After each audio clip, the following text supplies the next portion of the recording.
안녕하세요. 대한민국의 알찬 방산 소식을 빠르고 정확하게 전달해드리는 한국 필승TV입니다.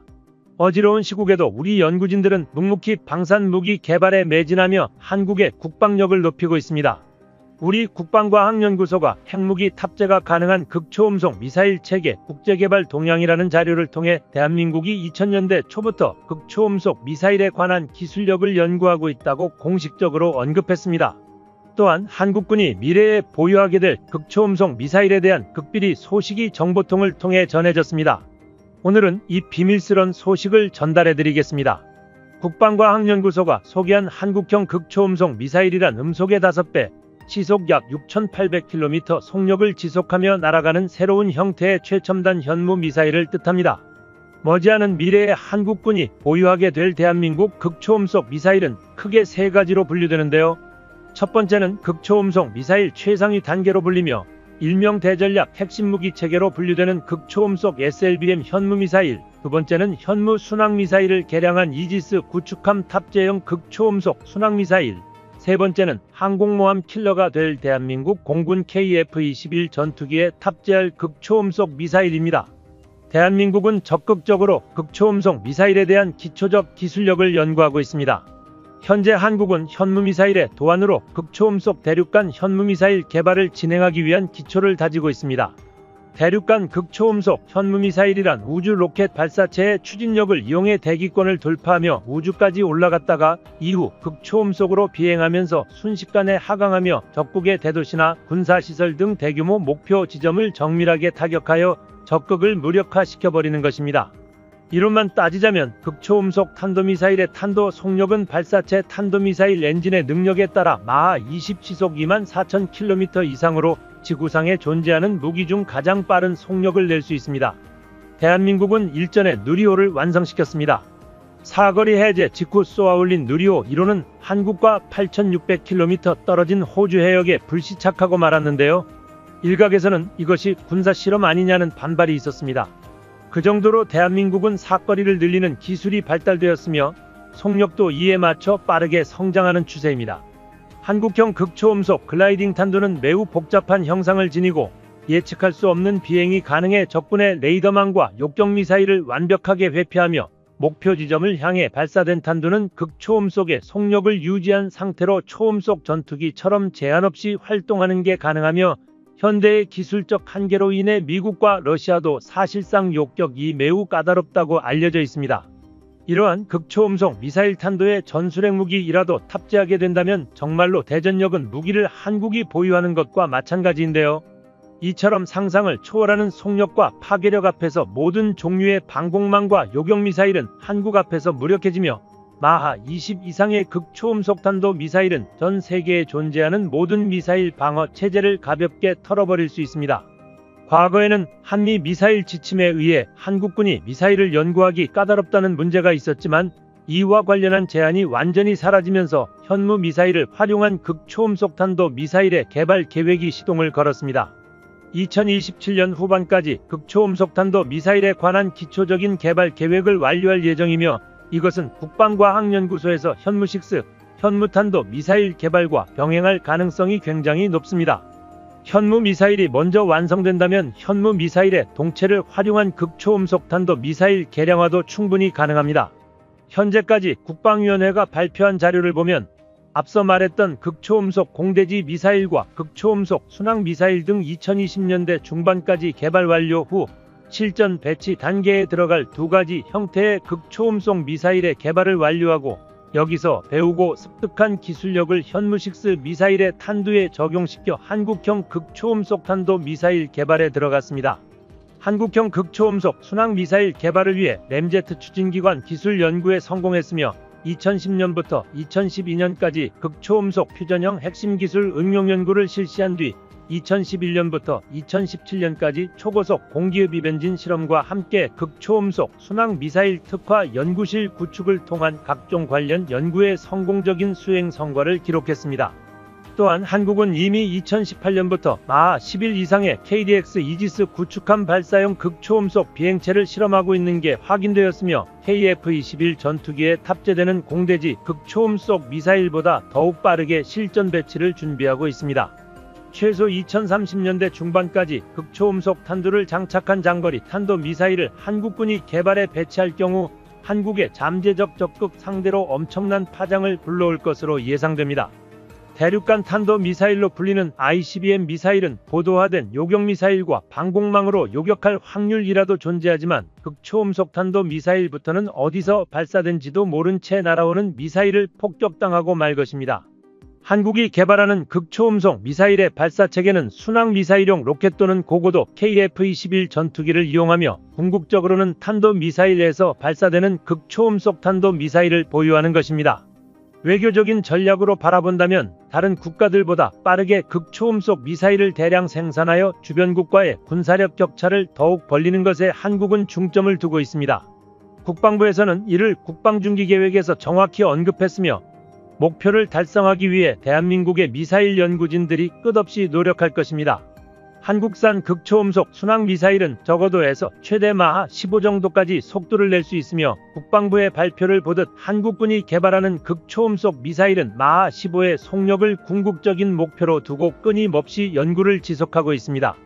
한국군이 운용하는 이지스 구축함 발사용 극초음속 순항미사일의 주요 표적은 적국의 군함과 항구시설, 군사기지와 공항 주요 설비 시설이 포함됩니다. 특히 극초음속 순항미사일은 저고도에서 극초음속을 유지해 활동하는 형태로 지금까지 보유하고 있던 중국의 요격형 방공만으로는 한국산 극초음속 순항미사일을 요격하는 게 사실상 불가능하며 한국군은 전투 상황 시 즉각적으로 전투함에서 극초음속 미사일을 발사해 주요 시설을 초토화시키는 게 가능합니다. 한국형 극초음속 순항미사일을 KDX 이지스 구축함에 탑재하여 발사하는 방식은 한국의 미사일 전력과 해군 전력에서 새로운 패러다임 변화를 야기할 것으로 보입니다. 이와 함께 대한민국 KF-21 전투기에 탑재할 극초음속 미사일이 개발 중이며 2019년부터 국방과학연구소가 이러한 계획을 주도한 것이 확인되었습니다. 현재까지 밝혀진 KF-21 극초음속 미사일의 자세한 스펙은 이렇습니다. 미사일의 속력은 기존의 다른 국가들 사이에서 존재하던 전투기 발사용 초음속 미사일의 마하 4보다 2배 이상 빠른 최고속도 마하 8 이상을 목표로 두고 개발을 진행하고 있으며 이 정도의 미사일 성능은 서울 상공에 위치한 KF-21 전투기가 500km 떨어진 일본 열도를 향해 미사일을 발사할 시 단 1분 40초 만에 일본에 도달할 수 있다는 것입니다. 통합 항법 장치와 함께 GPS를 이용한 INS 유도 방식으로 목표물을 정확하게 타격하는 형식입니다. 극초음속 미사일에서 가장 핵심적인 덕티드 엔진 추진 장치는 전투기에 탑재하기 위해 경량화 방식을 채택했으며 덕티드 엔진의 강력한 성능 대비 엔진을 소형화하는 게 가장 핵심적인 연구사항입니다. KF-21 보라매의 전투기에 탑재되는 극초음속 현무 미사일 탄두는 고폭탄 형태와 벙커버스터 두 가지 형태로 나뉘며 현무용 미사일과 현무 미사일에 공통적으로 적용되는 요격방해 차세대 기동 시스템이 적용되었습니다. 전투기에서 발사하는 미사일 형식의 극초음속 미사일로 분류되는 기준은 최소 마하 6 이상의 속도를 내야 하며 한국군은 이러한 최첨단 전략미사일을 2028년 실전 배치할 차세대 전투기 KF-21 블록2 전투기에 탑재할 계획입니다. 특히 KF-21 전투기에 극초음속 미사일을 장착하는 순간 한국군도 이동식 초장거리 폭격이 가능해집니다. 중국의 주요 거점을 폭격하는 현무 미사일의 순간 화력을 보조하는 형태로 운영될 전망입니다. 전투기에서 가장 중요한 것이 바로 무장체계와 고기동입니다. 한국항공우주산업은 KF-21 전투기 무장을 강화하여 최적의 무장을 탑재하는 것과 함께 무장 국산화를 가장 우선시하고 있습니다. 실제로 대한민국 KF-21 전투기는 실전 미사일을 뿜어내며 최근까지도 남해상공에서 공대공, 공대지 미사일 관련 시험을 치르고 있습니다. 최근 미국 군사무기 매체 내셔널 인더스트리에서는 F-35 전투기와 KF-21 최신판의 가상 시뮬레이션에서 한국산 공대공 공격의 F-35 전투기의 능력이 발휘되지 않고 추격당했다는 기사가 게재되어 충격을 안겨주고 있습니다. 사실 미공군 내에서는 5세대 전투기에 대한 비판 여론이 많았습니다. 고비용의 5세대 전투기에 집착하는 것만이 능사가 아니며 5세대 전투기를 보유하는 것만이 실제 전투 능력으로 귀결되는 것은 아니라는 소식이 옳았다는 것입니다. 미국 정부는 한국산 전투기 기술력 일부와 실전기체를 구입하고자 한국 방산업계의 판매를 강요하고 있다는 소식이 들렸는데 이는 동맹관계를 가장한 기술 탈취가 아니냐는 의견이 제기되면서 미국이 한국의 기술력을 여전히 탐내고 있다는 사실에 많은 국가가 주목했습니다. 그만큼 한국산 KF-21 전투기에 담긴 대한민국의 군사기술력이 우수합니다. 특히 대한민국은 실전 전투에 적합하도록 현대전장의 꽃이라고 불리는 전투기 무장체계 강화에 힘을 썼습니다. 한국의 실질적인 무장 기술력이 놀라운 속도로 발전해 나가자 주변국의 견제가 노골적으로 변하고 있습니다. 이는 한국이 완벽한 제공권 확보와 함께 주변국의 영공이 위협받을 수 있기 때문입니다. 그들은 대한민국 보라매의 무장체계에 대해 인정하고 있는 셈입니다. 미 공군에서 운영하는 2000파운드급의 유도 폭탄의 스펙은 길이 3.8m에 직경 0.46m로 구성되어 있습니다. KF-21 전투기의 내부 무장창 스펙이 외부로 알려지면서 그동안 F-35 전투기에 비해서 날렵한 중앙 동체를 가지고 있는 것으로 알려진 KF-21 전투기가 실전에서 강력한 위력을 발휘할 수 있는 2000파운드급의 대형 유도 포탄 한 발까지 내장되는 것으로 알려지면서 해외 군사 관계자들의 관심이 폭발했는데요. 특히 내부 무장창의 설계는 공기역학적인 면과 무장 능력 등을 고려해야 하지만 그보다 먼저 랜딩 기어가 공기의 입구 형상으로 인해서 생각보다 내부 공간을 확보하는 것이 어려운 것으로 알려졌으며 2000파운드급의 유도 폭탄을 운영할 수 있는 내부 무장창 체계는 굉장히 까다롭습니다. 현대 전장에서는 제공권을 위해 미사일 한 방에 몇십억이 넘는 돈을 투자합니다. 미사일에 돈을 투자하는 것은 투자 대비 성능이 뒤따르기 때문입니다. 한국산 초음속 전투기 KF-21 보라매는 매발톱처럼 날카로우면서도 상대방을 두려움에 떨게 할 미사일이 탑재되어야 합니다. 더불어 그 성능이 완벽히 보장되어야만 우리가 만든 전투기를 자신있게 수출하고 한국 공군의 전력 보강도 단단히 할 수 있습니다. 그렇기 때문에 KF-21 전투기에 들어가는 장거리 공대지 유도미사일, 일명 한국형 타우러스를 개발했습니다. 이는 원조 타우러스와 비슷한 수준으로 개발되고 있으며 사거리는 최소 500km를 웃돌 것으로 예상되고 있습니다. 이는 한국 대전 상공에서 출격한 KF-21 전투기가 즉시 북한 평양을 향해 정밀 타격을 할 수 있는 공대지 공격 능력을 갖추게 되었다는 뜻인데요. 대한민국이 국내 기술로 개발하는 첫 공중발사 유도탄의 타우러스라는 별명이 붙은 이유는 단순히 외관이 타우러스와 비슷하기 때문은 아닙니다.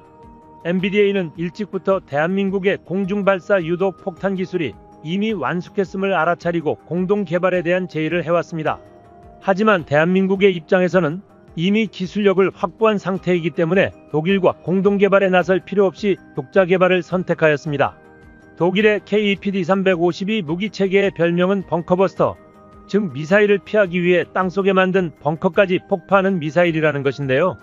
공중 3000km 위에서 중력 가속도를 이용해 파괴력을 극대화시켜 지상으로 타격해 6m 두께의 철근 콘크리트를 관통한 후 속에서부터 폭발이 일어나는 것입니다.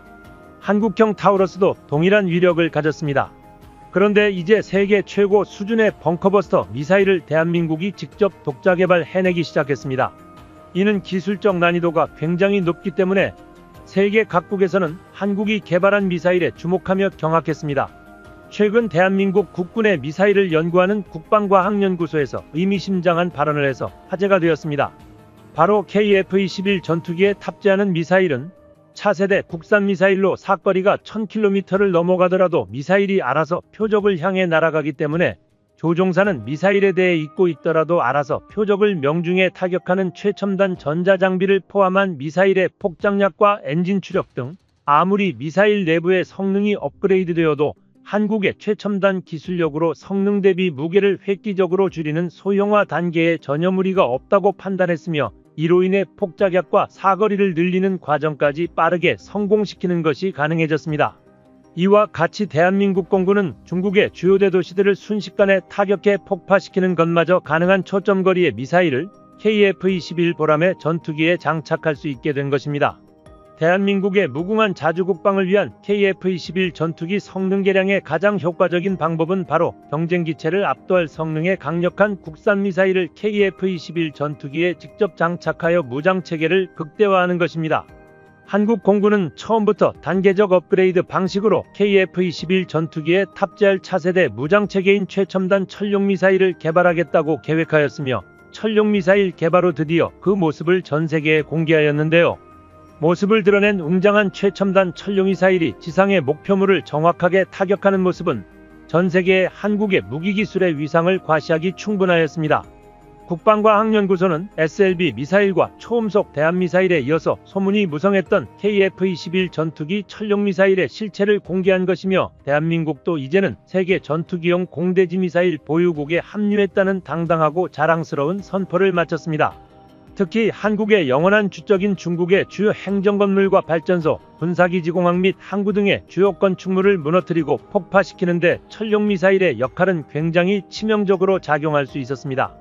천룡미사일은 미사일의 전체적인 형상에 국산 스텔스 기술을 적용시켜 레이더의 탐지 면적을 획기적으로 줄이게 되고, 지대공 순항 미사일의 가장 핵심적인 사항인 적어도 순항 방식을 한국 고유의 기술로 적용하여 단 한 발의 미사일로 적군의 방공망을 순식간에 무력화시켜버릴 수 있다고 국방과학연구소는 발표했는데요.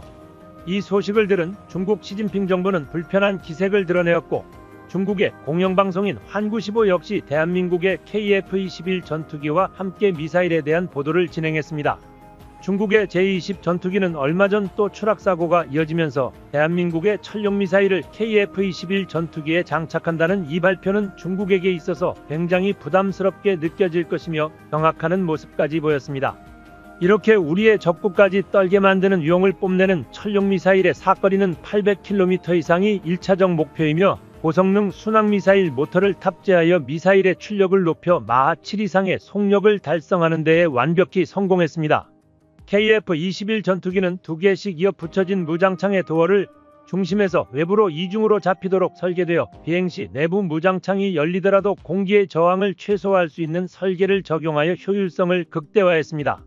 스텔스 전투기에서 가장 중요한 내부 무장창은 전투기 중앙 동체 하부에 장착되지만, 내부 무장창 위쪽으로 공기의 입구가 지나가고 좌우엔 랜딩기어 장치가 붙기 때문에 공간을 최적으로 구성하기가 어렵습니다.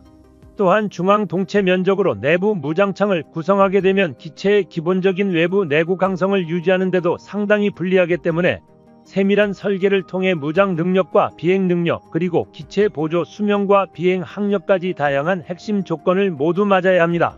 또한 비행 중에 무장 투하를 위해 내부 무장창을 개방했을 경우 내부 깊이가 너무 깊게 되면 안쪽에서 압력차로 인해 무장이 떨어지다가 다시 위로 올라와 전투기를 타격할 수도 있습니다.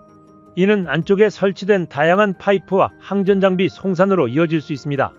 또한 내부 무장창을 열고 비행하는 동안 강력한 비행 저항이 기체 골조에까지 손상될 수 있기에 스텔스 형상을 적용한 전투기가 아니면 내부 무장창을 구현하지 않습니다. 이 모든 사실을 종합할 때 왜 스텔스 전투기가 극소수의 국가만이 개발 가능한 전투기이며 현대 최첨단 군사기술력의 산물이라고 언급하는지 알 수 있습니다. 스텔스 전투기는 고도의 설계 기술이 필요하며 은밀하게 적에게 항공무장을 발사해 타격할 수 있습니다. 높은 기술력을 갖춘다면 어느 국가나 탐날 만한 무기체계임이 분명합니다. 대한민국의 무장체계 개발과 KF-21 전투기 개발은 현재 세계에도 큰 영향을 미치고 있습니다. 특히 우크라이나 전쟁으로 인해 전 세계 방산시장이 호황을 맞은 지금 시기적으로도 딱 맞게 개발되는 대한민국의 KF-21 전투기는 세계 각국의 안보 불안의 대책이 되고 있습니다. 그 이유 중 하나가 바로 무장 성능입니다. 지금 세계 각국에서는 긴장과 안보 위협에 대응하여 국방 예산을 재편성하며 사실상 모든 나라가 국방 역량에 막대한 투자를 하고 국방비 지출을 크게 늘렸습니다. 향후 10년 동안 전 세계 국방 예산은 한화 약 2,900조 원 이상으로 증가할 것으로 추정되며 당분간 세계 2차 대전 이후 최대의 방산 호황이 지속될 것이라는 분석이 나오고 있죠. 하지만 모든 나라가 무기 수출 혜택을 받는 것은 아닌데요. 무기 체계를 수출한다는 것은 국제적 영향력을 수출하는 것과 같은 말입니다. 그렇기 때문에 신속한 납기와 합리적인 무기 가격, 그리고 가장 중요한 무기 성능을 갖춘 나라만이 역대급 방산시장에서 원활하게 수출을 진행할 수 있습니다. 과거부터 무기 판매는 판매국에게 엄청난 이익과 경제 호황을 불러왔는데요. 현재 뛰어난 성능과 합리적인 가격의 무기체계, 빠른 납기 능력, 완벽한 후속 지원까지 갖춘 것이 바로 대한민국인 것입니다.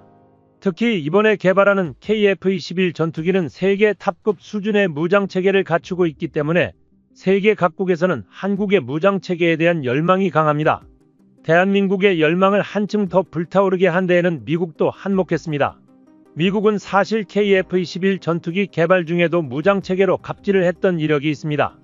대한민국 KF-21 전투기에 우리가 독자적으로 개발해낸 A사 레이더와 항공전자 장비를 탑재하겠다고 선언하자 설계 과정에서부터 사전협의가 되었던 암남 중거리 공대공 미사일 제공 약속을 일방적으로 철회하겠다고 통보한 것인데요.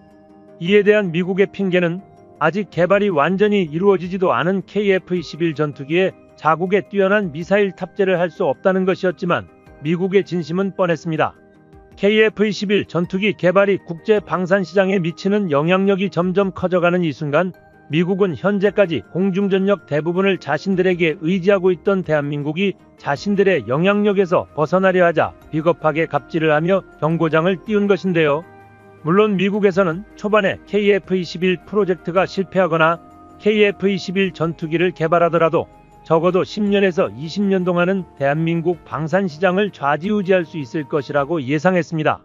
하지만 대한민국에 미친 성장세로 인해 그 예상은 산산조각 나버렸습니다. 미국이 우리 한국의 최대 동맹국이라는 사실은 변함없지만 기술 강국으로서 갑질은 하루 이틀 일이 아닙니다. 결국 처음 KF-21 전투기에 탑재된 미사일은 미국 것이 아닌 영국산 미사일이 되었습니다. 최대 속도 마하사 최대 사거리는 300km에 달하는 미티어는 현재 공대공 미사일 중에서도 최강으로 평가받는 미사일입니다. 흡입한 공기를 압축하여 연료와 혼합해 연소시킨 뒤 그 가스를 고속으로 배출하면서 추력을 발생시키는 덕티드 램제트를 탑재하고 있는 것으로 유명합니다. 다른 고체 추진체 미사일보다 사거리가 3배 이상 길며 긴 사거리에도 속도는 빠르게 유지할 수 있어서 현존하는 가장 위협적인 공대공 미사일로 여겨지고 있습니다. 미티어 미사일 탑재가 공식화되면서 한국은 아예 단거리 공대공 미사일까지도 미국제에서 독일의 IRIS-T로 교체해버렸습니다. 같은 유럽산 공대공 미사일로 무장을 통일한 것이죠. 결국 유럽산 미사일만으로 KF-21 전투기 무장체계를 완성시키려는 순간 미국에서도 통합 허가를 내주었습니다.